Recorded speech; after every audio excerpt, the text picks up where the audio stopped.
बिस्मिल्लाहिर्रहमानिर्रहीम। अस्सलाम वालेकुम नाज़रीन, प्रोग्राम सच बात में आपको कहेंगे खुशामदीद। मैं हूँ हुमार सलान। आज के प्रोग्राम में इन डिटेल पाक भारत कशीदगी के हवाले से ही बात करेंगे। कुछ प्रेजेंट सिचुएशन को हम डिस्कस करने की कोशिश करेंगे और ये सूरत हाल किस जानिब जा रही है, क्या रुख इख्तियार करने वाली है, उस पर भी अपने मेहमानों का तज्जिया लेंगे।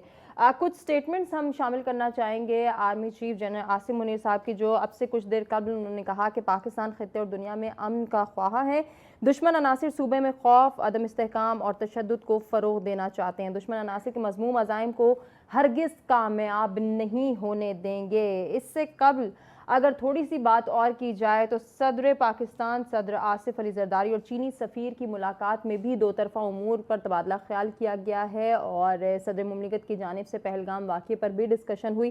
खित्ते के अमन इस्तेहकाम और खित्ते की बेहतर सूरत हाल के लिए पाकिस्तान कितना कोशां है और किस तरह से अमन का ख्वाहा है, इसका भी इजहार ख्याल किया। जबकि सदर मुमलिकत ने भारतीय जहरियत पर जो है इजहार ख्याल करते हुए ये भी कहा कि भारतीय हुकूमत हालिया गैर जिम्मेदाराना और जाहराना बयानात जो दे रही है, इस पर हम न सिर्फ तशवीश का इजहार करते हैं बल्कि भारत के इक़दाम से इलाकाई अमन व इस्तेहकाम को ख़तरा लाहक है। तो हम ये उम्मीद करते हैं कि भारत होश के नाखून लेगा। अब लेगा या नहीं, ये तो सवाल अपनी जगह एग्जिस्ट कर रहा है। दूसरी जानिब जब हम दीगर ममालिक के किरदार की बात करते हैं जो कि इस खित्ते के अमन के लिए ना सिर्फ कोशिश कर रहे हैं बल्कि भरपूर किरदार भी अदा करना चाहते हैं, ईरान के हवाले से हमने पहले भी अपने प्रोग्राम्स में जिक्र किया। तो आपको बताएं कि ईरान के वज़ीर ख़ारजा अब्बास अराग़ची भी आज पाकिस्तान पहुंचे हैं, जहां वो खित्ते की मौजूदा सूरत हाल पर तबादला ख्याल करेंगे और साथ ही साथ ये भी कहा जा रहा है कि पाकिस्तान के बाद उनका जो है वो भारत का दौरा भी मुमकिन है, इसके भी इम्कानात हैं। तो ये सवाल भी रेज़ हो रहा है कि क्या ईरानी वज़ीर ख़ारजा का दौरा पाकिस्तान दोनों ममालिक के दरमियान कशीदगी को ख़त्म करने के लिए जो सालसी का किरदार अदा करना चाह रहा है ईरान, क्या ये उसका एक अमली इनिशिएटिव है या नहीं, इसको जानने के लिए जो मेहमान हमारे साथ मौजूद हैं तारुफ कराते हैं और गुफ्तगू का नाज़रीन बाकायदा आगाज़ करते हैं। स्टूडियो में मेरे साथ सीनियर एनालिस्ट का पैनल मौजूद है। सीनियर सहाफ़ी और तज्ज़ियाकार सज्जाद तरीन साहब हमें ज्वाइन करें, सर खुशामदीद कहना चाहेंगे। माहिर आलमी उमूर डॉक्टर मुनव्वर हुसैन साहब हमें ज्वाइन करें, सर आपको भी खुशामदीद कहना चाहेंगे। सरबराह तहरीक जवानान पाकिस्तान अब्दुल्ला गुल साहब भी हमारे साथ मौजूद है, सर आपको भी खुशामदीद कहेंगे। और माहिर मशरिक़ वस्ता उमूर डॉक्टर कंदील अब्बास भी हमारे साथ मौजूद है, सर आपको भी खुशामदीद कहेंगे। डॉक्टर मुनव्वर हुसैन साहब, सर आपसे गुफ्तगू का आगाज़ करना चाहूँगी। ओवरऑल जो सिनेरियो बिल्डअप हो रहा है और उसके साथ ही जिस तरह से मैंने अपने इंट्रो में कहा कि ईरान की वज़ीर ख़ारजा का पाकिस्तान आना और फिर दोनों ममालिक के दरमियान कशीदगी को ख़त्म करने के हवाले से पहले भी ईरान बयानात दे चुका है, तो क्या आपकी नज़र में ये अमली तौर पर एक इनिशिएटिव लिया गया है ईरान की जानिब से? जी, पहले तो मैं ईरान से पहले मैं बात करना चाहूँगा, चूँकि आपने इंट्रो के अंदर भारत की जहरियत का जिक्र किया, जो ये भारत का माइंडसेट है वो तो हिंदुत्व की वजह से है। और दूसरा जो अहम फैक्टर हमारे मीडिया में डिस्कस नहीं हो रहा, बिकॉज़ अमेरिकन जो पॉलिसी थी क्लिंटन के वक्त से, जो रोमांटिसिज्म था इंडिया के बारे में, उस वक्त से लेकर और फिर स्पेशली प्रेसिडेंट जो बाइडन में जो इंडिया को नेट सिक्योरिटी प्रोवाइडर बताया गया साउथ एशिया के अंदर, उसने इंडिया को एरोगेंट बनाया vis-a-vis all neighbouring states. और यही वजह है कि इंडिया, चाहे वो नेपाल है, भूटान है, मालदीव है, बांग्लादेश है, श्रीलंका है और पाकिस्तान के साथ तो खैर पुरानी उनकी चलती आ रही है, तो ये एरोगेंस उसकी वजह से है। और यही फॉल्स फ्लैग ऑपरेशंस हों या किसी की ज़मीन पे कब्ज़ा करने का मामला हो, तो वहाँ इंडिया आपको पेश पेश नज़र आता है। अब इस सारे सिनारियों में जो रीजनल ममालिक हैं और रीजन से आगे भी, बियॉन्ड भी बहुत सारे ममालिक इस वक्त पाकिस्तान के साथ खड़े हुए हैं। इंडिया की ये मिसपरसेप्शन थी कि पाकिस्तान इस वक्त डिप्लोमेटिकली तनहा है, पॉलिटिकली फ्रेगमेंटेड है, इकोनॉमिकली वीक है, तो ये टाइम है हम पाकिस्तान को आइसोलेट कर लेंगे और अपने टर्म्स एंड कंडीशंस पे जो सिंतास मुआहदा है या दूसरे एग्रीमेंट्स हैं उनको मनवा लेंगे। जैसे आपको याद होगा पुलवामा करके 370 और 35A उन्होंने अलहदा कर दिया। तो इसमें चाइना का रोल बड़ा इंपॉर्टेंट है। बांग्लादेश में आपको याद है कि कल परसों ही फार्मर्स ने जो सिक्योरिटी बॉर्डर की फोर्सेस हैं इंडिया के, उनको पिटाई लगाई है। और फिर उसके अलावा यहाँ से टर्की ने बड़ा अहम किरदार अदा किया है पाकिस्तान के हवाले से, आज़रबाईजान ने बड़ा खुल के सपोर्ट किया है, रशिया बड़ा न्यूट्रल रहा है चाइना के साथ। यूनाइटेड नेशन की सिक्योरिटी काउंसिल के अंदर जो रेजोल्यूशन है उसको बड़ा सॉफ्ट किया और पाकिस्तान के फेवर में किया। और ईरान के ऊपर तो इस वक्त तनकीद चल रही है। ख़ुद भारत के अंदर आपने देखा होगा मेजर गोरेवारिया उनको तो बड़ा गुस्सा है। इस वक्त का जो ईरान के फॉरेन मिनिस्टर अब्बास साहब का जो विजिट है पाकिस्तान का, उसके दो मकासद हैं। एक जो न्यूक्लियर टॉक्स चल रही है यूनाइटेड स्टेट्स अमेरिका के हवाले से, उस हवाले से एतमाद में लेना चाहते हैं, और दूसरा मीडिएशन की एक ऑफर है। लेकिन मैं समझता हूं कि ईरान के साथ साथ जो अमेरिका है उसका भी कलीदी किरदार बनता है, क्योंकि अमेरिका का भी जो लिवरेज है वो इंडिया के ऊपर भी है और पाकिस्तान के ऊपर भी है। और माजी में अमेरिका ने, चाहे पुलवामा था या 2002 आईबॉल टू आईबॉल कांटेक्ट था, लेकिन सर अमेरिका की जानिब से सिर्फ अभी यही कहा जा रहा है कि ये दोनों ममालिक अपने तनाज़ात खुद हल करें। जी, तनाज़ात खुद हल करें, लेकिन बिहाइंड द डोर ये डिप्लोमेसी चलती है और अंडर द कारपेट जो है ट्रैक 2 डिप्लोमेसी के जरिए नेगोशिएशन दोबारा स्टार्ट हो सकती हैं। और चूंकि जो मेजर पार्ट्स हैं, ये पढ़ाया जाएगा एकेडेमिया के अंदर कि ये इंसिडेंट था साउथ एशिया में जिसमें all major parts in international system including China, Russia और अमेरिका वो एक ही पेज के ऊपर थे और किसी ने भी इंडिया का नैरेटिव बाय नहीं किया, बल्कि उन्होंने ये कहा कि पीस एंड स्टेबिलिटी के लिए ज़रूरी है कि ये डी एस्केलेट हो। बिल्कुल ऐसा ही है। अब्दुल्ला गुल साहब, सर आपकी जानिब आएंगे।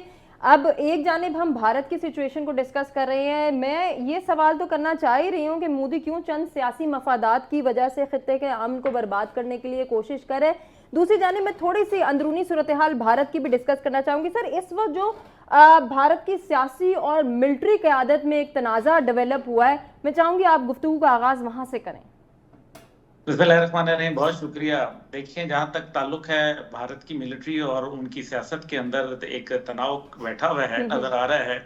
और फिर हमने जनरल द्विवेदी का खत भी देखा, जो उनके चीफ ऑफ आर्मी स्टाफ हैं, जिन्होंने बड़ा वाज़े एक तंजिया सा खत जो है जनरल चौहान जो कि CDS हैं उनके, वो चीफ ऑफ डिफेंस, उनको खत लिखा, जिसके अंदर उन्होंने जो vice chief of air staff हैं एयर मार्शल धारकर, उनका भी जिक्र किया। और फिर उन्होंने जनरल DS राणा जो डिफेंस मिलिट्री इंटेलिजेंस के जो है वो डिफेंस इंटेलिजेंस सर्विसेज के जो है हेड थे, उनको जिस तरह से अनसेरेमोनियल वे में रिमूव किया गया। और फिर इसी तरीके से जो उनके नदरन कमांड के जो कमांडर हैं, जो 15 और 16 कोर को कमांड कर रहे हैं, और जनरल सुशिंद्रा कुमार, उनको भी जो है वो जिस तरीके से डिस्ग्रेसफुली जो है निकाला गया। और उसके ऊपर जनरल सुशिंद्रा कुमार का ये कहना था कि अगर मेरे ऊपर किसी किस्म के जो है वो ज्यादती की गई तो मैं फिर बहुत सारे राज खोलूंगा और बहुत सारी चीजें तस्तबाम करूंगा। साथ ही साथ उन्होंने ये भी कहा जनरल सुशिंद्रा कुमार ने कि हम अभी तैयार नहीं हैं पाकिस्तान के साथ फुल फ्लैज जंग करने के लिए, और उसकी बड़ी वजह यह है कि हम जो है वो अर्बन वॉरफेयर और काउंटर इंसर्जेंसी के लिए जो है प्रैक्टिस हुई है। हमारी जितनी भी वेपन्स हैं वो लाइट वेपन्स हैं, यानी कि क्लैशनकोफ और स्मॉलर आर्म्स जिसको SMG कहा जाता है, हम उसके ऊपर ट्रेंड हैं। अब जो उनका तनाज़ा है वो किस बात के ऊपर है? पहली बात यह है कि सुशिंद्रा कुमार जो है वो मिलिट्री इंटेलिजेंस के सरबराह भी रहे और vice chief of army staff भी रहे।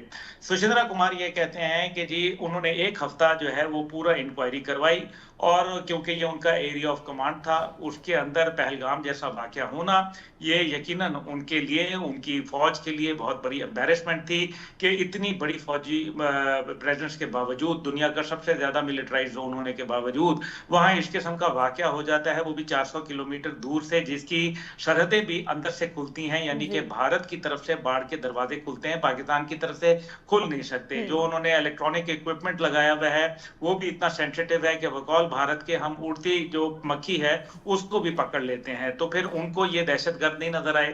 देखें, बात यह है कि इसके ऊपर नरेंद्र मोदी के साथ फौज की ठन गई है, और फौज ये कह रही है कि आप अपनी जो पॉलिटिकल एडवेंचरिज्म के लिए और जो आपके मुल्क में जो बुरी तरीके से साख मुतासिर हो रही है, मुख्तलिफ किस्म की जो आप बिल ला रहे हैं, जिसके अंदर खास तौर पे वक्फ तरमीमी बिल एक बहुत बड़ा बिल है, जिसकी वजह से अक़लियतें सरापा एहतजाज हैं, जो किसानों की मूवमेंट दोबारा एक दफा चल पड़ी है, सिखों के साथ ज्यादतियां जो है वो अरूज के ऊपर हैं, नक्सलाइट मूवमेंट जो है वो अपने जो है वो हसूल जो है वो ऑलमोस्ट अपने मकासद को हासिल करने के करीब है। दूसरी जानिब जो है भारत को जो नागालैंड के अंदर मुश्किलात हैं, नागालैंड ने अपनी जो है वो आज़ादी का भी बात कर ली है, उन्होंने एक झंडा भी अपना लहरा दिया है और अपना आइन भी दे दिया है। ये वो सारी बातें हैं जो नरेंद्र मोदी की गिरती हुई साख जो है, जो कि कहता था कि मैं इस बार जो है अकेले सरकार बिहार बनाऊंगा, 400 सीटों से ज्यादा 400 पार का नारा लगाया था। नरेंद्र मोदी जो है वो फंस गया है और अपने कोएलिशन पार्टनर्स के हाथों मजबूर है। इसलिए बिहार का इलेक्शन जीतने के लिए उसको जरूरत थी कि वो ऐसा कोई स्टंट करे कि वहां एक लैंडस्लाइड विक्ट्री उसके पास आ जाए, जिसके नतीजे के अंदर जो है वो कोएलिशन पार्टनर से जान छुड़ा ले। लेकिन फौज क्या कहती है? फौज कहती है कि आप अपनी जो भी गंदी सियासत है करनी है करें, लेकिन फौज की प्रोफेशनलिज्म के ऊपर, उनकी जो सलाहियत है उसके ऊपर आप धब्बा ना लगाएं, मेहरबानी करें। इसी वजह से जो है ये सारा काम अभी आप देखेंगे कि बहुत सारे और लोग जो हैं अभी इस्तीफे भी देंगे। भारत की फौज के अंदर एक बहुत बेइज्जती का एहसास हुआ है और इसका एहसास का जो एंड नतीजा होगा वो नरेंद्र मोदी की हुकूमत पैक होती हुई नजर आ रही है, घर जाती नजर आ रही है। जी सजातरीन साहब, इसी बात को कंटिन्यू करें कि स्टिल मोदी की सोच एग्जिस्ट कर रही है, वहीं पे है, जबकि अंदर से बगावत भी हो रही है। अभी जिस तरह से जनरल सुशेंद्र कुमार के बयान और एतराफ़ी बयान बल्कि मैं कहूँगी उसको भी मेंशन किया अब्दुल्ला गुल साहब ने, इसके बाद तो कोई बात नहीं रह जाती, कोई मेरा ख्याल है कि वजाहत की ज़रूरत भी नहीं है कि मोदी का जो सोच है या मोदी का जो एक हिंदुत्व का कॉन्सेप्ट है वो अब फेलियर की जानिब जा रहा है। देखें, मैं आपको अर्ज़ करूं कि ये जो कुछ मोदी कर रहा है ना, उसको पॉलिटिकल साइड पर आप देखें कि वो पॉलिटिकल, जब भी वहाँ उसके इलेक्शन होते हैं वो पाकिस्तान के नाम पर इलेक्शन जीतते हैं। उसको इससे कोई गर्ज नहीं है कि अगर ये जंग हो गई तो इसकी मुआशी तबाही कितनी होगी। इस पर बहुत बड़ी तबाही होगी, उनकी तरफ भी हमारी तरफ भी, चाहे ये 10 दिन के लिए हो चाहे ये 15 दिन के लिए हो। वो ये चीज़ नहीं देख रहा, वो सिर्फ अपनी सियासत के लिए, सियासत को सबसे आगे बढ़ा उसी नैरेटिव पे, यानी कि एंटी पाकिस्तान नैरेटिव से इलेक्शन जीत सकते हैं, एंटी इस्लाम नैरेटिव से। बात ये है, ये जो सिंध ताश मुआहदा है इसको ये क्यों लेके आया सामने मंजर आम पे इस वाकया के बाद? इससे पहले भी कई वाकयात हुए हैं, मतलब बॉम्बे वाकया हुआ और कई वाकया हुए हैं, लेकिन उसने ये नहीं किया। उसकी बुनियादी वजह यह है कि चाइना एक बहुत बड़ा, दुनिया का बड़ा डैम बनाने जा रहा है और उससे वो इंडिया का पानी रुकेगा बहुत। इंडिया के और चाइना के दरमियान कोई टीटी मौजूद नहीं, हमारे दरमियान तो है ना, उनके दरमियान कोई नहीं है।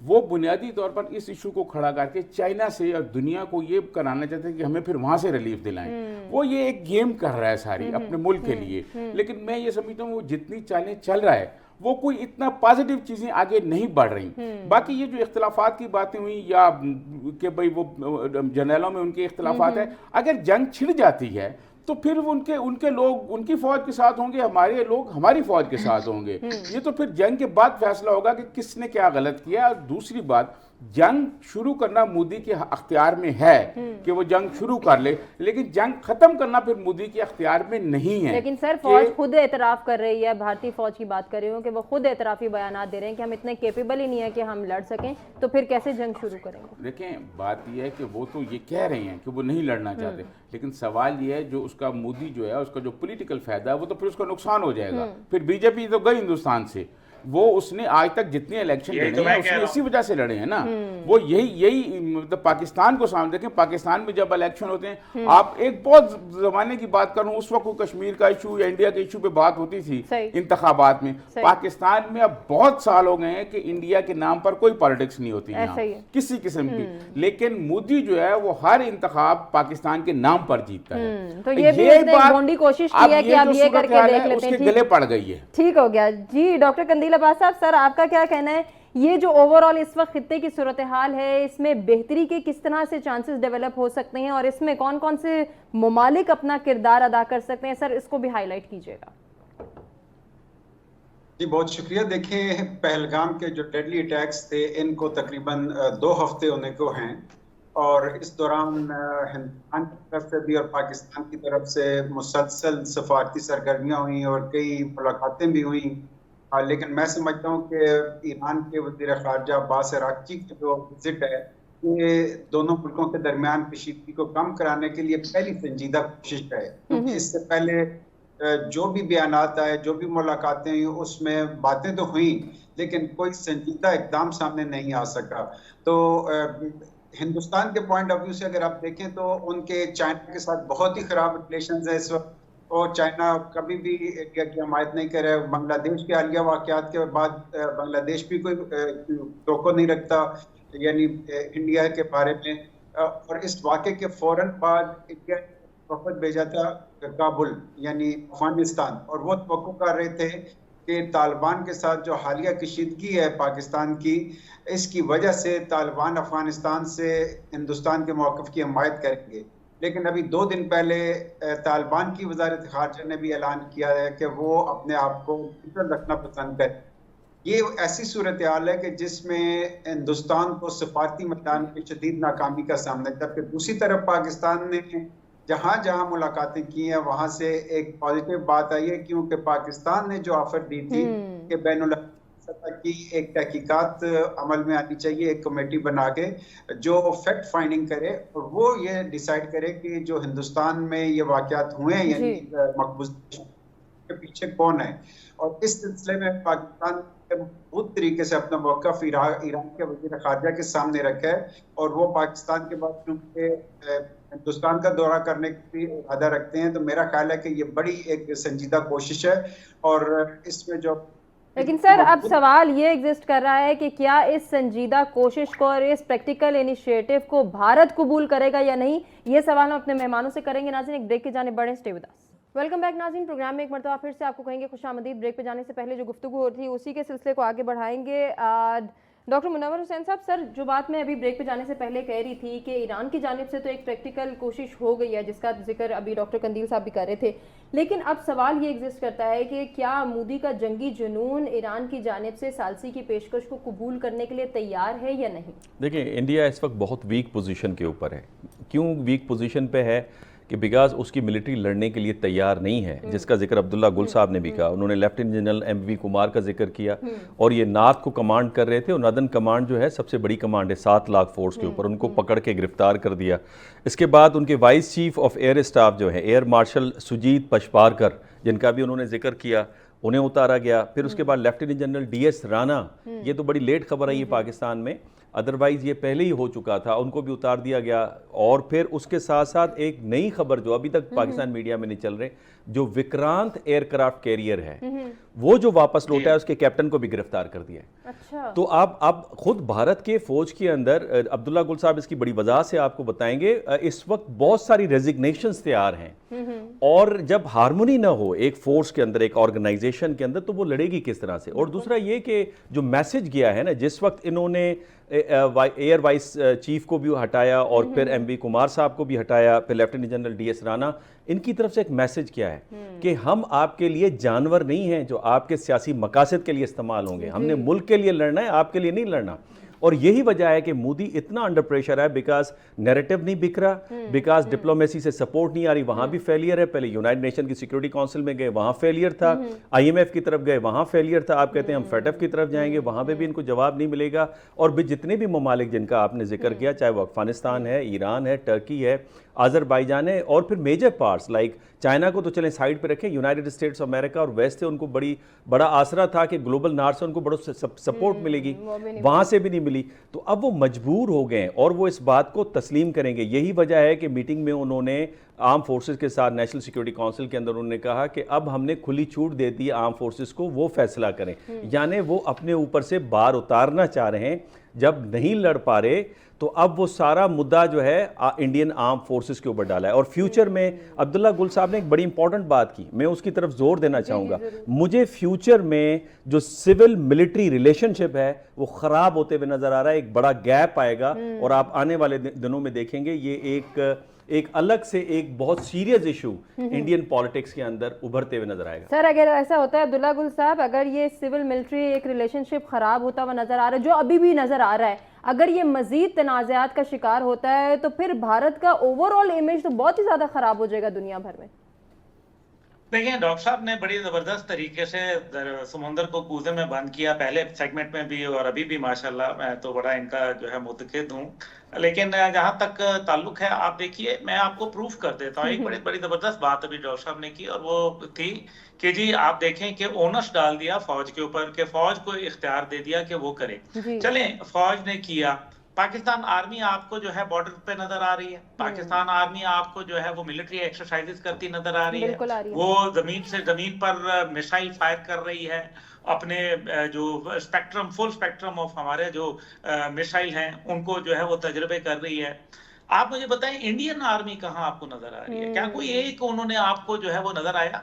इसका मतलब बड़ा वाज़ेह है। और ये आप देखें, पहली दफा देखिए ना, फौज जो होती है वो नजरियाती हदूद की भी मुहाफिज हुआ करती है। और भारत को ये एहसास हो चुका है कि उनकी फौज को ये एहसास हो गया है कि नरेंद्र मोदी जो है वो तीसरी पार्टीशन की तरफ लेके जा रहा है। एक दफा फिर जो है भारत के जो है वो टुकड़े होने को जा रहे हैं। और यही वजह है कि उनकी फौज के अंदर आए दिन ये बातें हो रही हैं। आईएनएस विक्रांत का जिसका जिक्र किया अभी डॉक्टर साहब ने, ये विक्रांत जो है वो उनका एयरक्राफ्ट कैरियर जिसको उन्होंने रातों रात बुलवाया। आप मुझे ये बताएं कि उसके कैप्टन जो है वो कितना बड़ा कैप्टन होगा? आपको मालूम है कि ये नॉर्मल कमांड नहीं है, ये एक जो है रियर एडमिरल की कमांड है, यानी कि एक मेजर जनरल की कमांड है। और जो एडमिरल इंडियन आर्मी का, जो कि उनका जो सबसे इंपॉर्टेंट जो फ्लीट है उसको वो लीड कर रहा हो, और उसका, क्योंकि ये एक एयरक्राफ्ट कैरियर नहीं होता, एयरक्राफ्ट कैरियर के साथ इनकी सबमरीन होती हैं, इनके जो डिस्ट्रॉयर्स होते हैं, इनके फ्रिगेट्स होते हैं, इनके जो साथ जो दरमियान में इनकी जो सिक्योरिटी बोट्स होती हैं वो होती हैं। ये एक पूरी दुनिया होती है एयरक्राफ्ट कैरियर, ये मामूली चीज नहीं है। इसके ऊपर एयरफोर्स का स्टाफ मौजूद होता है। आप मुझे बताएं कि उसके कैप्टन को अरेस्ट करने का क्या मतलब है? बगावत है, मैं आपको यही बता रहा हूं। दूसरी जानिब जो है आप देख लीजिए कि 7 लाख फौज जो है वो कश्मीर में है, 12,48,000 टोटल है। उधर बांग्लादेश के अंदर जैसे डॉक्टर साहब ने कहा कि मार पड़ी है, तो बांग्लादेश के ऊपर क्या वो फौज बुला सकते हैं? नहीं। क्या नक्सलाइट्स के साथ फौज बुला सकते हैं 7 स्टेट्स के अंदर? नहीं। पंजाब में वो ये कह रहे हैं कि अगर तुम जो है पंजाब से गुजरोगे तो हम तुम्हें मारेंगे, ये सिख कह रहे हैं, हम नहीं कह रहे। 2 बटालियंस के अंदर लड़ाई हो गई है और 5 सिख जो है वो मारे गए हैं। आप मुझे बताएं क्यों? तो अब इस सूरत में भारत जो है वो फौज कहां से लेके आएगा, किस जगह से लेके आएगा? ये तमाम बातें जो है, और फिर पानी चढ़े हुए हैं। देखिए, मैं एक सिपाही का बेटा हूं, फौजी जर्नैल का बेटा हूं, अल्लाह का शुक्र है, मुझे मालूम है पानी चढ़े में भारत का दिमाग खराब हो गया है। वो कह रहे हैं कि जी हम जंग करेंगे। क्या जंग करेंगे? और उनके राफेल आए, और उसके बाद जब उनको पता चला कि PL-15 missile beyond visual range Pakistan के पास आ गए हैं J-10C के ऊपर, और जो हमने अपग्रेडेशन ऑफ J-17 थंडर किया है, उसके बाद उनकी एयर देखिए ना, $9 बिलियन के 36 जहाज होने से पाकिस्तान पे सबकत नहीं ले जा सकते। पाकिस्तान पे सबकत ले जाने के लिए उनकी एयरफोर्स के 32 स्क्वाड्रन इस टाइम पे ऑपरेशनल है। ऐसा ही, और अब शायद मोदी को ये रियलाइज भी हो गया। बिल्कुल ऐसा ही है। सजातुद्दीन साहब, सर कंटिन्यू कीजिएगा इस हवाले से। देखिए, यहाँ बहुत बात की गई ना हथियारों की। जंगें हथियारों से नहीं होती, जंगें होती हैं हौसलों से, कि आपके पास हौसला कितना है लड़ने का। हमारे यहाँ शहादत को बहुत मुकद्दस समझा जाता है।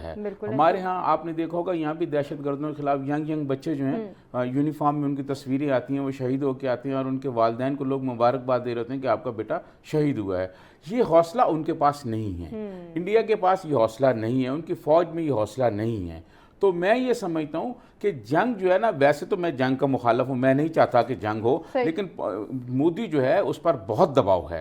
वहाँ के जो जहादी हैं वो भी, और ये जो टीवी पे बैठे हुए जहादी हैं जिनको जहादी दानिश्वर कहा जाता है, और उन्होंने माहौल बहुत गर्म कर दिया है। वो उन्होंने माहौल जहादी दानिश्वरों ने इतना गर्म कर दिया इंडिया में कि अब वहाँ के अवाम जो है वो मतलब सिर्फ एक ही मुतालबा कर रहे हैं कि जनाब आप लड़ें। लेकिन वो लड़ने के बाद जो तबाही होगी, वो और जो तबाही और बर्बादी होगी, उसका मेरे ख्याल में तारीख में फिर कोई जिक्र नहीं होगा कि भाई क्या हुआ था यहाँ। ये बात तो मोदी के अख्तियार में है कि वो जंग रात को शुरू कर दे, लेकिन फिर खत्म नहीं होगी, फिर उसकी मर्जी से खत्म नहीं होगी। तो ये उनको पता है कि उनके पास वो हौसला नहीं है जो मुसलमानों के पास हौसले मौजूद होते हैं। बाकी मैं इस बात का भी कोई वो नहीं हूँ कि जो है कि जी कौन सा मुल्क हमारे साथ खड़ा है, कौन सा मुल्क हमारे साथ नहीं खड़ा। हमें इससे कोई गर्ज नहीं है। जब जंग होगी तो हमने खुद लड़नी है। गजा वाले खुद नहीं लड़ रहे, हमास वाले खुद नहीं लड़ रहे, कौन सा मुसलमान मुल्क वहां के अरब साथ बैठे हुए हैं ना। तो बात यह कि इंसानों के जो है मुसलमानों के अपने हौसले लड़ते हैं। हमारे अंदर जो हौसला है वो सबसे, मैं समझता हूँ, बहुत ज्यादा बुलंद है। हमारे हौसले बहुत बुलंद हैं। तो हिंदुओं के ये हौसले जो है वो नहीं है उस तरह के, वो नहीं लड़ना चाहते। उनको पता है कि बहुत मार पड़ेगी। यही वजह है कि वहाँ की फौज में डिवीजन होती जा रही है। ठीक हो गया जी। डॉक्टर मुनव्वर साहब, आप मैं एक जुमला कहना चाहूँगा। देखें, चाइना इस वक्त आपको सैटेलाइट इमेजेस भी दे रहा है और रिपोर्ट्स भी दे रहा है, और रात भी ये हुआ कि इंडियंस ने दरअंदाजी करने की कोशिश की, चाइनीज़ ने हमें अलर्ट कर दिया था। हमारा MQ-9 जो सर्विलेंस सिस्टम है वो भी बॉर्डर के ऊपर इंस्टॉल है। ईरान और टर्की जिस तरह से हमारे लिए खड़े हैं, और यही वो मौके होते हैं जहां पे आप अपनों की और गैरों का पहचान करते हैं। तो लिहाजा इन ताल्लुकात को मज़ीद हमने गहरा करना है और उसके साथ साथ जो मेजर पार्ट्स हैं उनके साथ भी आके लेके जाना है। हमने रुकना नहीं है, हमने एग्रेसिवली खेलते रहना है। यकीनन ऐसा ही है। डॉक्टर कंदील साहब, सर अब वही सवाल जो मैं ब्रेक पे जाने से पहले भी कर रही थी कि क्या ईरान के इस कदम को मोदी हुकूमत कबूल करेगी या वेलकम करने की पोजीशन में है या नहीं, कि अगर ईरान सालसी की कोशिश कर रहा है तो फिर सवाल ये भी एग्जिस्ट करता है कि उस मुज़ाकरात के, उस टेबल टॉक के मुहर्रिकात क्या होंगे? देखिए, पिछले 2 हफ्तों से हमने देखा कि इंडिया ने बड़ी ऑर्गेनाइज्ड एक डिप्लोमेटिक कैंपेन चलाई और उसमें कोशिश ये की कि पाकिस्तान के ऊपर इल्जाम थोपा जा सके, जिसमें वो मुकम्मल तौर पर नाकाम। बिल्कुल ऐसे ही। अगर से तो कोई खास जवाब नहीं मिला, क्योंकि अभी तक वो ये चाह रहे थे कि अमेरिका और वेस्टर्न कंट्री के फेवर में कुछ बयान दे दें, लेकिन इसके बावजूद यानी अक्सर कंट्रीज ने ये कहा कि पीसफुल तरीके से इश्यूज को रिजॉल्व किया जाए। मैं समझता हूँ कि वेस्ट के ऊपर कोई ज्यादा भरोसा नहीं करना चाहिए। जहां तक ईरान का ताल्लुक है तो ईरान को इंडिया इग्नोर नहीं कर सकता, इसलिए कि इंडिया की बहुत सी एनर्जी नीड जो है वो ईरान से सब पूरी होती हैं, और इसके बावजूद ईरान पर बहुत सी पाबंदियां है आलमी सतह की और अमेरिका की, लेकिन इंडिया ने अपनी एनर्जी नीड्स और बहुत सी इकोनॉमिक नीड्स के लिए इन सैंक्शंस में वेवर लिया हुआ है। वो ईरान के साथ गए, उनके इक्तिसादी ताल्लुकात हैं। तो इस वक्त तो आलमी सतह पर डिप्लोमेटिक नाकामियों का सामना है, तो एक फेस सेविंग उनको चाहिए। अगर ईरान कोई कोशिश करेगा तो उसको किसी सूरत वो इग्नोर नहीं कर सकेंगे। लेकिन दूसरी तरफ एक अहम नुक्ता ये भी है कि हमें वेस्ट पे या अमेरिका पे भरोसा ज्यादा नहीं करना चाहिए, क्योंकि जेडी वैंस को आपने देखा कि उन्होंने अगरचे इंडिया के सपोर्ट में स्टेटमेंट दिया, लेकिन बगैर तहकीक के उन्होंने कह दिया कि इंडिया को इस कल्प्रिट से उनको जवाब देना चाहिए। साहब से जर्नलिस्ट पूछ रहे थे कि जनाब आपका क्या ख्याल है, तो कहने लगे कि 1500 साल पुराना मसला, उनको तो इस मसले का हिस्ट्री का ही नहीं पता, यानी 1000 साल या 1500 साल की। अब जो मोदी है और नेतन्याहू है, मैं समझता हूँ कि ये दोनों उनके एसेट्स हैं।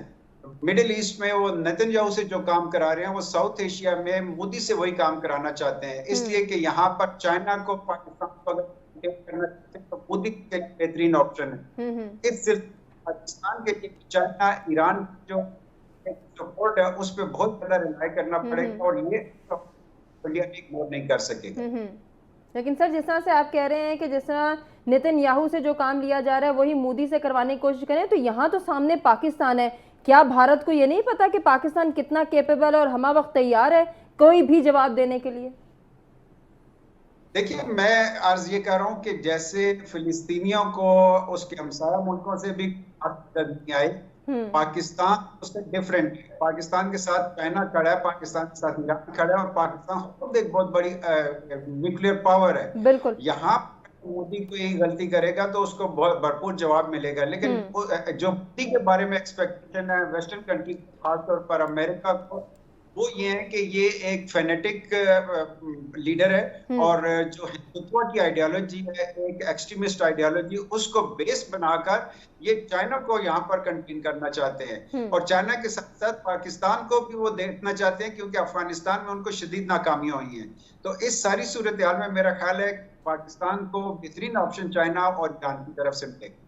सही। सजातुद्दीन साहब, अभी जिस तरह से हम बात कर रहे थे, अब जो बात पाकिस्तान ने सबसे पहले कर दी पहलगाम वाक़ये के बाद कि आज़ादाना और गैर जानिबदाराना तहकीकात होनी चाहिए, दुनिया भी उस बयानिए पे पाकिस्तान के साथ है, और मोदी के बयानिए को जो है वो रिजेक्ट करने की सबसे मेन वजह यही है कि पाकिस्तान ने बड़ी खुली ऑफर कर दी कि भाई आज़ादाना तहकीकात कर लें और फिर दूध का दूध पानी का पानी हो जाएगा।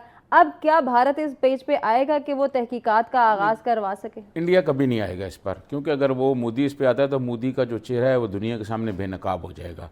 पता चल जाएगा कि ये इन्होंने खुद प्लान किया हुआ है सारा कुछ। वो कभी इस पर नहीं आएगा। उसकी भरपूर ये कोशिश होगी कि वो इंक्वायरी की तरफ, किसी तहकीकात की तरफ मामला बढ़े ही नहीं। उसकी यही पहली और आखिरी ख्वाहिश यही होगी कि ये मामला इसी तरह रहे, और उसकी फ़ौज, उसके जर्नैल जो हैं वो किसी तरह इस बात पर आमादा हो जाएं कि हमने जंग लड़नी है, और वो किसी ना किसी तरह कोई वारदात करें। लेकिन उनको तो पता है, वो जर्नैल है, उनका भी यही काम है ना, जब देखना दूसरे मुल्क की ताकत, दूसरे मुल्क का सारा मामला। तो उनको ये पता है कि अगर पाकिस्तान पे किसी किस्म का कोई अटैक किया गया, पाकिस्तान पर किसी किस्म का वो किया गया, तो उसका रिएक्शन बहुत खौफनाक होगा। मैंने आपको पहले भी बताया, ये जो जिहादी दानिशवर है ना, जो उधर बैठे हुए टीवी पर, उन्होंने ये माहौल बना दिया है। ये जिहादी दानिशवरों ने माहौल बना दिया और मोदी पे इतना प्रेशर आ गया है कि अब उसके लिए पीछे हटना जो है उसको मौत नजर आ रही है। सर, पहले खुद ही मोदी ने मीडिया को इतनी खुली छूट दी है कि जो दिल चाहे जैसे दिल चाहे बोलते चले जाएं। अब वो लपेटने के उस सिनेरियो में ही नहीं है कि वो सारी चीज़ों को समेट सकें। देखें, बात यह है कि वो एक बयानिया बना के वो ले आया ना अपनी कौम को एक मोड़ पर। अब वहाँ के बहुत सारे लोग जो हैं, लेकिन इंडिया में भी बहुत सारे ऐसे लोग हैं कि जो जंग के हामी नहीं हैं, वो समझते हैं कि जंग ना की जाए, लेकिन एक बहुत सारे जो मोदी की सोच वाले लोग हैं वो ये कहते हैं कि की जाए, क्योंकि मीडिया पर उसने एक माहौल बना दिया है।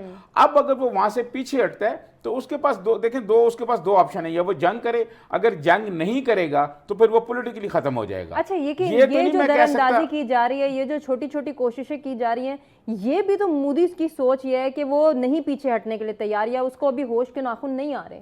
देखें, जो संजीदा कोशिश मैं समझता हूँ हुई है ना, हो रही है, वो सिर्फ ईरान की तरफ से हो रही है। ईरान हमारा एक ऐसा मुल्क है, मैं समझता हूँ कि वो जैसे भाइयों की तरह है। वो आपको याद होगा कि जब उसने 2 आर्टिकल कश्मीर के ख़त्म किए थे, तो हमारे अरब दोस्त, जिनके लिए हम दिन रात मरने के लिए तैयार रहते हैं, उन्होंने भी हमारा साथ नहीं दिया था, लेकिन ईरान ने उस पर भी हमारा साथ दिया था, जबकि ईरान के तो तिजारी ताल्लुक आते हैं उनसे। उसके बावजूद ईरान ये कर रहा है, और अगर हालात कोई खराबी की तरफ जाते हैं तो ईरान जो है वो हमारे साथ खड़ा होगा। बाकी मुस्लिम मुल्क जो हैं या बाकी दीगर मुल्क जो हैं, वो चाइना के अलावा वो बाकी हमें हौसला तो देते रहेंगे, लेकिन मुझे नहीं लगता कि वो किसी तरह का कोई हमारा साथ दे पाएंगे। सर, आने वाली सिचुएशन बताएगी। नाज़रीन, गुफ्तगू का सिलसिला जारी रखेंगे, एक ब्रेक के जाने बढ़े, हमारे साथ रहिए। वेलकम बैक नाज़रीन, प्रोग्राम में एक मरतबा फिर से आपको कहेंगे खुशामदीद। अब्दुल्ला गुल साहब, सर कंटिन्यू करेंगे डिस्कशन को। एक चीज़ तो तय है कि मोदी के बयानिए पर दुनिया ने तो कान नहीं धरे, ना ही एतबार किया। अब मोदी मिस एडवेंचर की सोच को पनपने के लिए और इसको परवान चढ़ाने के लिए क्या कोई और नया बयानिया बनाने की कोशिश करेगा आपकी नज़र में? जाहिर बात है, इसमें तो कोई शक नहीं है। देखें, अभी दुनिया ने उस पर कान नहीं धरे, इसका ये मतलब नहीं है कि वो मुस्तकिल कान नहीं धरेंगे। उनको चीन के मुकाबले में एक जायंट खड़ा करना है, उन्होंने भारत को खड़ा किया हुआ है। इस बात के ऊपर उनका एक पॉलिसी डिसीजन है, सदर कोई आए कोई जाए, वो भारत के साथ जो है वो उसको नेचुरल एलाई कहते हैं। कोंडालीजा राइस से लेके हिलरी क्लिंटन और हिलरी क्लिंटन से लेके आज तक जो है वो इसको अपना नेचुरल एलाई कहते हैं। अभी दूसरी बात इसके अंदर जो है वो 3-4 बातें आप देख लीजिए। पहले तो मैं ये कहूंगा कि ये जिहादी दानिश्वर नहीं है, ये युद्ध दानिश्वर हैं, क्योंकि जिहाद तो मुसलमानों का होता है, इनका युद्ध होता है और युद्ध में इनको मुंह की खानी पड़ेगी इंशाअल्लाह ताला। लेकिन जहां तक ताल्लुक है, देखें उनका PSL चल रहा है 25 मई तक, अरबों खरबों लगे हुए हैं, और अगर जंग हो जाती है तो PSL का क्या बनेगा। दूसरी बात यह है कि इंडिया में इस टाइम पे तकरीबन जो 21% वो लोग हैं जो कि मगरिब के फॉरेन इन्वेस्टर्स हैं, उन्होंने अपने मुमालिक में लिख भेजा है कि अगर जंग हुई तो वो अपनी इन्वेस्टमेंट जो है वो निकाल लेंगे और वो वहां चले जाएंगे। और ओवरऑल जो 13% जो है लोग हैं वो ये कह रहे हैं कि जी भारत से हम अपना जो है वो सरमाया निकाल लें। अब ये बात उनके लिए बहुत बड़ी बात है। दूसरी बात ये है कि आज जो फतेह मिसाइल का जो तजुर्बा हुआ वो एक बड़ा अहम तजुर्बा है। फतेह मिसाइल का मकसद ये है कि जो दुश्मन के मिसाइल सिस्टम है जब वो फजा में बुलंद होते हैं तो उनको ये आन लेता है और फतह कर लेता है अल्हम्दुलिल्लाह। ये जो भारत के लिए एक मौत का सा समा है, ये बड़ा मुश्किल काम है उनके लिए। तीसरी बात जो उनके लिए देखें, आप ये देखें कि इस टाइम पे भारत जो है वो अंदरूनी तौर पर मुख्तलिफ किस्म के खलफिशार का शिकार है। लेकिन मैं इस सब के बावजूद ये कहता हूं कि जो अगर मोदी क्या करेगा, पानी का जैसे उसने किया, देखिए पानी के ये जो मामला है ना, इसके ऊपर फौरी तौर पर पाकिस्तान को हमने जो ऑफेंसिव डिफेंस पॉलिसी अपनाई अपनी डिफेंस के हवाले से, जो हमारी जो अफवाज ने, लेकिन जो हमारे दफ्तर खारजा है, जो हमारी हुकूमत है, उसकी तरफ से भी हमें ऑफेंसिव डिफेंस पॉलिसी चाहिए, मुदाफियत की पॉलिसी चाहिए और अपने दोस्त और दुश्मन को पहचानना चाहिए। अभी कहा गया कि ईरान खड़ा होगा, मैं मानता हूं, क्योंकि माजी की जंग में उन्होंने ताफ्तान के अंदर हमें अपने जो है बाकायदा बेस दिए थे खड़े होने के लिए, हमें उन्होंने जो है वो जो है वहां रिफ्यूलिंग के लिए जगह दी थी। तो बहरहाल इस सब से हटके देखें, एक तो इकोनॉमी है, अगर जो इकोनॉमी जो जिस टाइम पे टाइकून्स हैं जिन्होंने बिजनेस कम्युनिटी ने नरेंद्र मोदी को कारोबार के अंदर बेहतरी लाने के लिए वोट दिलवाया था और पैसे दिए थे, इलेक्शन कैंपेन लड़ी थी, क्या वो एक हमला बर्दाश्त कर सकते हैं? क्या वो सिलिकॉन के वैली के ऊपर एक हमला बर्दाश्त कर सकते हैं जहां $450 बिलियन की इकोनॉमी है अकेले? क्या वो हमारा एक मार बर्दाश्त कर सकते हैं? तो इसका जवाब है नफी में। इसलिए भारत जो है आबी दहशतगर्दी करेगा। आबी दहशतगर्दी पे मुझे सिर्फ 1 मिनट दीजिएगा, मैं आपको बताऊं। देखें, आबी दहशतगर्दी का बड़ा इंटरेस्टिंग है कि भारत पानी रोक रहा है, सिंतास मुआहदा उसने एकतरफा मुअत्तल कर दिया, वो नहीं कर सकता यूनिलैटरली, ये कानून है, वरना दुनिया में कोई जो मुआहदा है वो मुआहदा ना रहे। लेकिन चले उसने कर दिया। क्या भारत जो 3 जो दरिया रावी और सतलुज और ब्यास, क्या उनको मुकम्मल तौर के ऊपर जो है वो उनका पानी इस्तेमाल कर रहा है? जवाब है नफी के अंदर। दूसरी बात यह है कि ये हमने एक बुज़दिलाना फैसला किया था अमेरिका के दबाव में 1960 में, जिसका हमें खमियाजा भुगतना पड़ा। लेकिन उससे जो इन्वायरमेंट को नुकसान पहुंच रहा है, यानी कि जो उसके बेसन है इन तीनों दरियाओं के, जो उसके ऊपर आबी मसाइल हैं वो पैदा होना शुरू करें, और दुनिया में सबसे बड़ा मसला एनवायरनमेंट का है। तीसरी बात, उनके पास डैम नहीं है, और अगर भारत, आपने देखा कि हमने नीलम झेलम लगाया तो पाकिस्तान ने कितना पैसा लगाया और अभी तक हम जो है वो उसका फायदा नहीं उठा सके। भारत को एक इतनी बड़ी इन्वेस्टमेंट बिलियंस ऑफ डॉलर लगा के रेजरवायर्स बनाने पड़ेंगे, और उन रेजरवायर का क्या फायदा होगा और वो कब तक बनेंगे, और क्या ये जो डैम है जिनमें बगलियार है, जिसके अंदर किशन गंगा है, जिसके अंदर आपका वुल्लर है, ये क्या बर्दाश्त कर सकते हैं इतना पानी? 3 करोड़ एकड़ क्यूबिक फुट पानी जो है वो सिंतास मुआहदे के जरिए आ रहा है। इसमें से भारत अभी अपने तमाम कैपेसिटी जोर लगा के 70,000 एकड़ क्यूबिक फुट पानी रोक सकता है। अब आप मुझे बताएं कि वो कहां गए उनकी बातें। लेकिन पाकिस्तान ने डिक्लेयर किया है, मेरा ख्याल है इंटरनेशनल दुनिया को बताना चाहिए अभी, क्योंकि अभी नहीं तो कभी नहीं, कि अगर भारत का सिर्फ ये नहीं है कि ये झूठा वाक्य और जंग खत्म हो जाए, वक्ती तौर पर बादल खत्म हो जाए जंग के, लेकिन पाकिस्तान दोबारा और से 6 महीने के बाद जंग पे खड़ा होगा, और इस बार पहल पाकिस्तान करेगा, क्योंकि पाकिस्तान को जब खरीफ और रबी की फसलों के लिए पानी नहीं मिलेगा और जमीनें बंजर होने की कोशिश करवाएगा भारत, तो फिर पाकिस्तान लड़ेगा। इसलिए बेहतर यह है कि ये नाउ एंड नेवर वाला सिचुएशन है, इसको अभी बिल्कुल ऐसे ही। डॉक्टर कंदेल साहब, अभी इसी बात को मैं कंटिन्यू करना चाहूंगी कि पाकिस्तान की जानिब से भारत ने जिस तरह से सिंतास मुआहदे की यकतरफा मुअत्तली का ऐलान किया, अब पाकिस्तान इसको अक़वाम मुत्तहिदा में ले जाने की बात कर रहा है, क्या पॉजिटिव रिस्पांस आने की उम्मीद है? अगर बाकी दुनिया के ममालिक से भी पाकिस्तान बात करता है और ये बावर कराने की कोशिश करता है कि भारत अपनी आबी जाहरियत को किसी न किसी सूरत हाल में लाके और रोकने की कोशिश नहीं करता, तो ये कंडीशन हमारे लिए वर्स्ट हो जाएगी, फिर तो एक बाकायदा आगाज़ हो जाएगा जंगी जनून का दोनों ममालिक की जानिब से।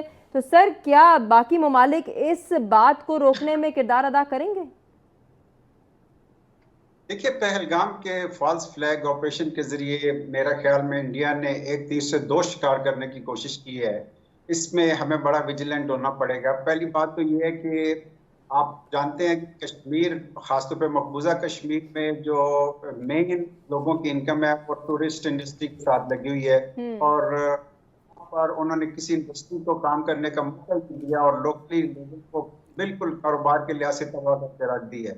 और यहाँ पर जो मेन एक इनकम थी वो लोग टूरिस्ट जो आते थे पूरे जैसे इंटरनेशनली भी, उससे एक बड़ा रिसोर्स जनरेट होता था, रेवेन्यू जनरेट होता था।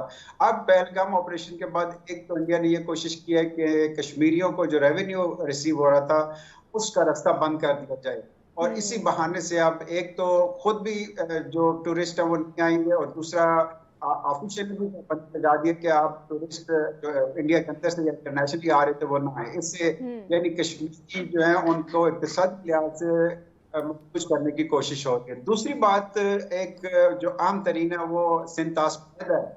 ये हम जानते हैं कि एक इंटरनेशनल एग्रीमेंट है जिसको वर्ल्ड बैंक की गारंटी हासिल है, और इसको जो इसकी कंडीशंस हैं उसके मुताबिक यूनिलैटरली इसको आप किसी सूरत सस्पेंड कर ही नहीं सकते, और अगर इसको सस्पेंड करते हैं यानी इंटरनेशनल लॉ की और इंटरनेशनल एग्रीमेंट की एक वायलेशन होगी, और ये मेरा ख्याल है कि इंडिया किसी जगह अपने आप को डिफेंड नहीं कर सकेगा। और इसलिए मेरा ख्याल है बेहतरीन मौका यह है, इस वक्त पाकिस्तान का प्रेजेंस सिक्योरिटी काउंसिल के अंदर भी है, हमें फौरी तौर पर रिक्वेस्ट करनी चाहिए, यूएन की सिक्योरिटी काउंसिल का एक मीटिंग हो। पाकिस्तान एक पावर है, अंडर थ्रेट है, और अगर सिक्योरिटी काउंसिल के लेवल प्राइम मिनिस्टर ऑलरेडी एक ऑफर दे चुके हैं कि इंटरनेशनली इसकी एक इन्वेस्टिगेशन हो, और दूसरा विदाउट इन्वेस्टिगेशन जो स्टेप्स लिए हैं उसकी कंडेमनेशन की भी डिमांड की जाए। तो ये मेरा ख्याल है पाकिस्तान को आलमी सतह पर एक और कामयाबी मिल सकती है। सर, आपको लगता है कि अगर पाकिस्तान ये सारे स्टेप्स ले लेता है तो यूएन की सिक्योरिटी काउंसिल की जानिब से कोई पॉजिटिव रिस्पॉन्स आए? जिससे मैं अर्ज कर रहा हूँ कि एक इंटरनेशनल एग्रीमेंट से आप निकल रहे हैं, कोई भी किसी लेवल पे भी इसको डिफेंड नहीं करेगा कि इंडिया ने ये काम ठीक किया है। हाँ, अगर इसको कोई डिफेंड करेगा तो JCPOA का कोई एग्जांपल आएगा जिसमें ट्रंप ने यूनिलैटरली विड्रॉल किया। इसको ट्रंप को भी लोग सारी दुनिया से मजम्मत कर रहे हैं कि ट्रंप को ये काम यूनिलैटरली नहीं करना चाहिए था क्योंकि उसमें 5 बड़ी ताकतें शामिल थी। इसी तरह नेतन्याहू ने जो सीज फायर हुई थी उसमें से विड्रॉ किया, उसको भी पूरी दुनिया में मजम्मत हो रही है। अगर स्टेट लेवल नहीं तो कम से कम सोसाइटल लेवल पे जरूर हो रही है। इसी तरह अगर कम से कम स्टेट्स ने ऐसा ना किया तो पूरी दुनिया की सोसाइटीज को हम बावर कराने में कामयाब हो जाएंगे कि इंडिया के जो एग्रेसिव और हेजेमोनिक डिजाइन्स हैं उसके तहत वो सिंध ताश मुआहदे से सस्पेंड उसने किया और पाकिस्तान के खिलाफ पानी को वेपन के तौर पर वो यूज करना चाहता है। ये कम से कम एक आलमी राय अमबार। ठीक, सजाद तरीन साहब, इसी बात को कंटिन्यू करेंगे। आबी जाहिरियत को रोकने के लिए पाकिस्तान क्या लाएमल तय कर सकता है आपकी नज़र? देखिए, मैं आपको अर्ज़ करूं कि यहाँ अक़वाम मुत्तहिदा की जो बात की गई, अक़वाम मुत्तहिदा मैं समझता हूँ कि एक ऐसा ढांचा है, उसकी कोई हैसियत नहीं है। आप देख लें कि इराक़ पर क्या हुआ, अक़वाम मुत्तहिदा क्या कह रहा था, अमेरिका क्या कर रहा था, ठीक है जी। उसके बाद आप देख लें नेतन्याहू क्या कर रहा है, अक़वाम मुत्तहिदा क्या कह रहा है, और बहुत सारी ऐसी मिसालें मौजूद हैं। तो वो बात यह है कि अक़वाम मुत्तहिदा जो है, हम जाके वहाँ बातचीत कर सकते हैं, शोर वगैरह मचा सकते हैं, लेकिन उनकी जानिब से अगर कोई करारदाद मंजूर भी होती है तो उसका कोई असर नहीं हो रहा, दुनिया उसका असर नहीं ले रही, ताकतवर मुल्क कोई असर नहीं ले रहे, ना अमेरिका लेता है ना इजराइल को ले रहे हैं। एक तो ये बात यह है कि मैं ये समझता हूँ कि अब कुछ लोगों का ख्याल पाकिस्तान में भी ये है कि जी जंग हो जानी चाहिए और एक दफ़ा 71 वाला बदला भी हम ले लें और सारे मामला जो है ना वो हिसाब बराबर कर लें हम इंडिया से। लेकिन इस जंग के नतीजे में जो मुआशी तबाही होगी, देखें जब जंग होती है तो एक साइड का नुकसान नहीं होता। आप इस बात को भी छोड़ दें कि जंग हो या ना हो, हम जो अपनी फ़ौज मूव करेंगे बॉर्डर की तरफ, इंडिया जो अपनी फ़ौज मूव करेगा बॉर्डर की तरफ, उसके अखराजात जो हैं वो करोड़ों डॉलर्स में आएंगे और आ रहे हैं अभी भी। देखें बात यह है कि मुआशी तौर पर दोनों ममालिक जो हैं वो उनकी कोई ऐसी सूरत हाल नहीं है कि हम बहुत ज़्यादा तरक्की याफ्ता हैं। हमारी सूरत हाल तो फिर इंडिया से बेहतर है, वहाँ तो गुर्बत बेरोज़गारी हमसे बहुत ज़्यादा है। तो ये मैं ये समझता हूँ कि ये वहाँ की लीडरशिप को समझना चाहिए, लेकिन वो नहीं समझ रहे और वो हर सूरत में, हर 2 सूरतों में वो चाहते हैं कि पाकिस्तान पर कोई ना कोई अटैक किया जाए। ये तो वो करना चाहते हैं और उनकी ख्वाहिश भी, और किसी को कर भी सकते हैं। देखें बात ये है कि ये करना उनके अख्तियार में मौजूद है, लेकिन हमने फिर जो रिएक्शन करना है और उस रिएक्शन की फिर जो तबाही होगी वो फिर जंग रोकी नहीं जाएगी। फिर दूसरी बात यह है कि इस वक्त इंडिया का जो माहौल बना, ये जिस दिन वाक़या, उसके बाद इंडिया के जो जितने भी दानिश्वर थे वो टेलीविज़न पर आए और उन्होंने एक ही बात की कि जी हमला कर दो पाकिस्तान से, ये भी कर दो पाकिस्तान से। भाई आप बताएं कि पाकिस्तान कोई अफगानिस्तान है, पाकिस्तान कोई गज़ा है, पाकिस्तान को ये है कि इंडिया कर लेगा। हमने ये जो एटम बम रखा हुआ है ये किस लिए रखा हुआ है? हमने तो इंडिया के लिए रखा हुआ है ना। देखें बात ये है, मैंने कल इंडिया के एक टेलीविजन पे ये कहा कि ये हमने कुछ शब बारात पे फोड़ने के लिए रखा हुआ है, ये हमने आपके लिए रखा हुआ है। और अगर ये कोई करेंगे, कोई मुल्क आए ना आए, हमारी हमायत करे ना करे, हम तो एक वक्त में फैसला करेंगे, उठा के फेंक देंगे, फिर जो होगा तबाही देखी जाएगी। बात ये है कि ये बात समझ नहीं रहे। इंडिया को एक दफा जब तक मार नहीं पड़ेगी, ये मोदी जो है ये इंसानों की जबान समझने के काबिल नहीं रहा, ये पागल हो गया है। वाहिद हल यही है कि इंडिया को जब तक मार नहीं पड़ेगी तब तक मोदी को सोच नहीं मोदी की चेंज होगी। देखिए मेरा ख्याल है कि जंगें जो है वो जो कौमें जंगों से भागती हैं, जंगें उनके करीब आ जाती हैं, उन पर मुसलत कर दी जाती हैं और ये हमने देखा कि हमने एक दिफाई पॉलिसी अपनाए रखी और ये 20 साल से यही पॉलिसी थी। और उसके बाद जब परवेज मुशर्रफ साहब ने बाड़ लगाने की इजाज़त दे दी तो भारत को उसके ऊपर भी बहुत शय मिल गई। फिर 2019 में हमने जिस तरीके से इजीली उनको आर्टिकल 370 और 35A ख़त्म करने का मौका दे दिया और हमने 3 मिनट की खामोशी इख्तियार कर ली, वो भी गलत था। इससे तमाम बातों से जो है भारत को ये समझ आना शुरू हो गई कि शायद हम जो है वो फिर एक दफ़ा मैदान में सूरमा बन के आ जाएंगे। ऐसा नहीं है। अभी जो शिंतास माहदे की अगर ये बात करते हैं तो अब फिर 3 दरिया जो है वो तो ओपन हो गए, फिर उनका पानी इंटरनेशनली आप नहीं रोक सकते, ये कानूनन गलत है। और इसके लिए मैंने आपसे कहा कि जहां तक बाकी है नरेंद्र मोदी के गलत फैसले उसको ले डूब रहे हैं, ले डूबेंगे नहीं, ले डूब रहे हैं। और आपको ये बहुत जल्द नजर आ जाएगा। जरूरी नहीं है कि हर बार एक ही स्क्रिप्ट जो है घिसा पिटा वही आपका अगली दफा भी उसकी स्टोरी का एंड जो है वो मोदी की मर्जी के मुताबिक हो और इलेक्शन में जीत हो।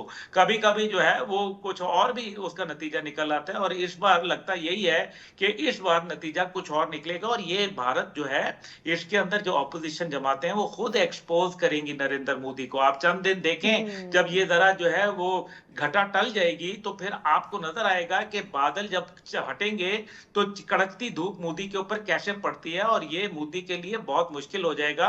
इससे जान नहीं छूटेगी, लेकिन साथ ही साथ हमें मगरिब के ऊपर सामने रखना चाहिए। और मैं इत्तफाक़े राय रखता हूं कि देखें, जहां तक बातें होती हैं पैसों की, बिल्कुल अपने जो जंगी अखराजात हैं बचाने चाहिए, लेकिन ये भी मैं आपको बताऊं कि पाकिस्तान ये जंग करना चाहता है। कल को फिर हम जंग का कहेंगे कि जी अच्छा फिर वो फलाना जंग कर रहा है, तो फिर देखिए ना, पहले पॉलिसी कश्मीर पे यही गलत थी कि कश्मीर के लिए हम सियासी सिफारती इख्तियार की मदद करेंगे।